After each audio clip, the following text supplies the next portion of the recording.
Scatman's World.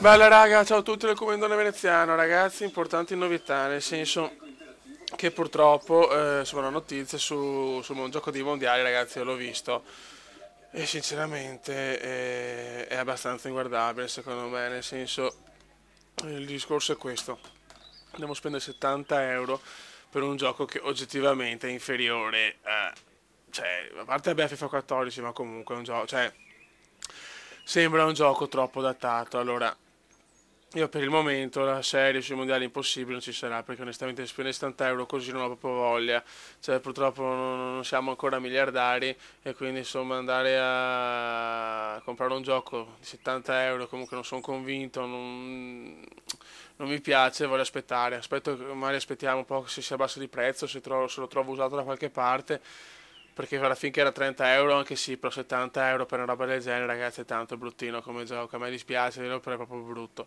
Quindi per il momento non ci sarà la serie di FIFA, però ci sono altri giochi in programma, forse ci sarà anche Watch Dogs, adesso vediamo, però ragazzi veramente sto gioco dei mondiali proprio non mi piace, cioè sta All Generation, ormai rotti i coglioni, cioè potevano farlo tranquillamente per One.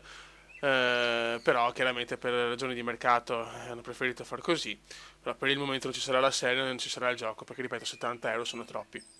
Raga, un saluto dal Commendone Veneziano, mi dispiace, però insomma giochi ce ne saranno tanti comunque, c'è anche tanta Formula 1 che ho veramente voglia di giocare. Sto anche scaricando una patch incredibile praticamente una patch che prende dalla stagione 50 alla 2014, se è così è veramente una figata. E niente raga, un saluto da Commendone Veneziano. Ciao! Commenda veneziano, commenda veneziano, commenda veneziano, lo youtubers italiano.